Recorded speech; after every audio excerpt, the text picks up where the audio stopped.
Anem a parlar de l'AP7, d'Ábalos, que reitera que l'AP7 serà gratuïta en 2020, però no aclareix com es sufragarà la seva conservació. Hi haurà sorpresa i ens emplaça a veure el nou model el pròxim 30 de novembre.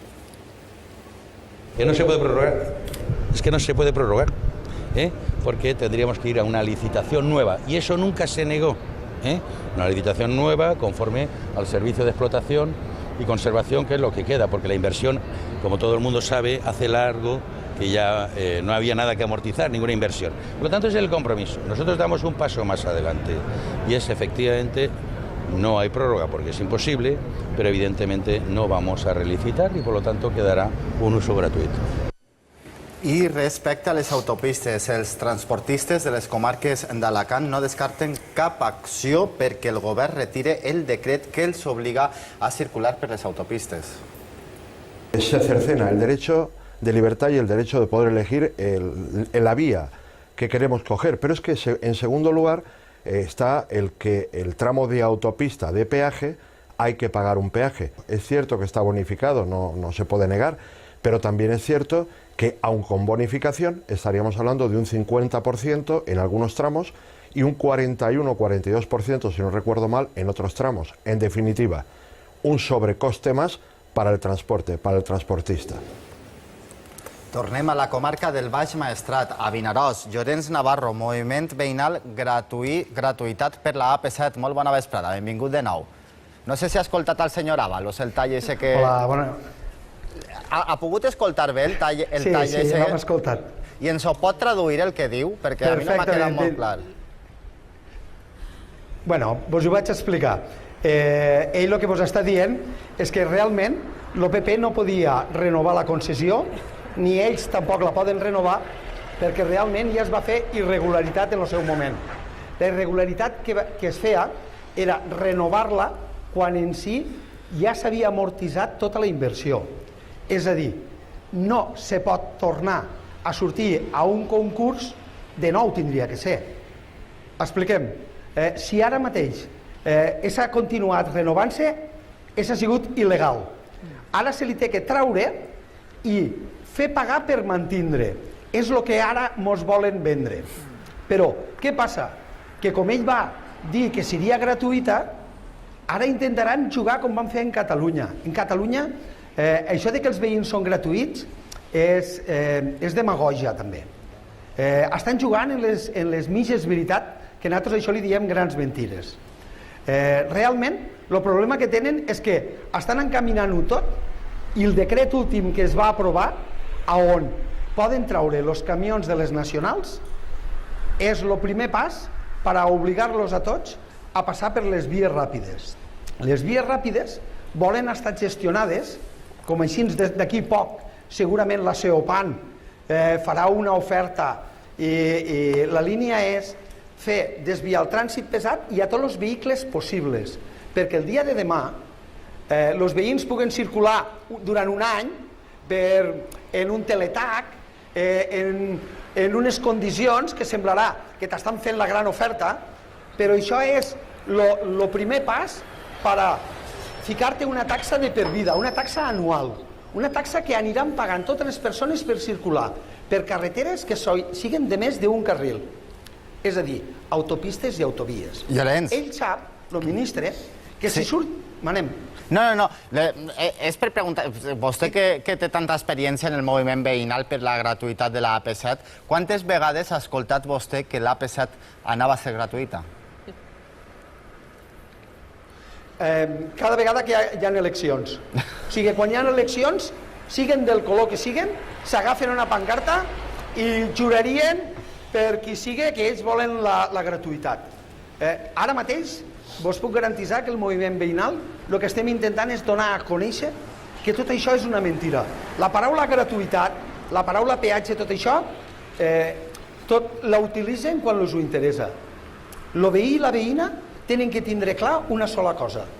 L'autopista, quan s'acaba, només hi ha una possibilitat que nosaltres, els veïns, demanem, que sigui pagada i mantinguda dels nostres impostos. Però alguna vegada serà gratuïta. Alguna vegada serà gratuïta, dic jo. A veure, no volen que siguem... ho dius tu i ho voldríem tots, però tu pensa que en ells qui els manipula. A veure si tu te creus que el món polític realment ells tenen força. Nosaltres, la gent de carrer, tenim claríssim que són les grans empreses qui estan manipulant el món polític. Ells tenen un guió i el van llegint a mesura que se li va escrivint.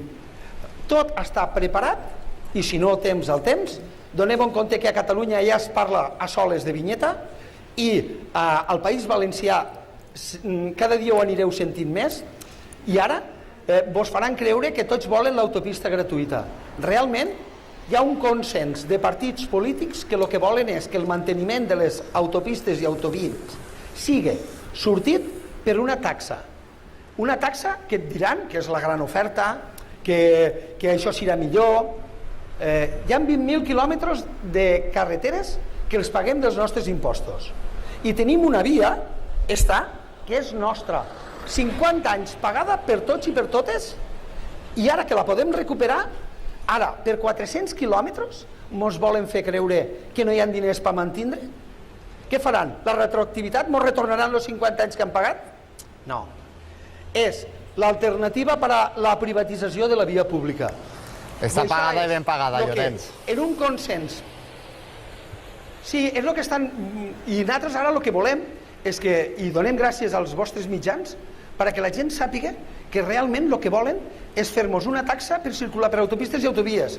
I volem que el País Valencià ho sàpiga, però és que volem que Andalusia, a les seues eleccions, surtiga que la Susana els ho digui als seus veïns i veïnes que pagaran i que ho digui graciós, que ho diguin en andalús. Vamos a pagar com ho han pagat tota la vida, los valencianos. Que ho digui. Perquè nosaltres no volem que paguin ells, no volem que pagui ningú més. Per això hem d'estar units. Que un no sòpiga per la nit, la solució no és que no sòpiguen els altres. La solució és mitjà per tots. Queda clar. I l'única raó que tenen és mentides. Per això nosaltres estem disposats a explicar-ho les vegades que faci falta. Però, li repetim, sobretot no vos creguéssiu quan vos diuen que serà gratuïta, perquè serà per un període molt curt i intentaran utilitzar el teletac per allà acostumbrar-nos a un pagament anual, un pagament que anirà incrementant-se. Per això nosaltres diem que és important que la gent no obri l'ull i que no es cregui el que li diuen. I per això tenen un parlar que a vegades sembla que són argentins, veritat? Sí. Parlen molt i al final però què ha dit?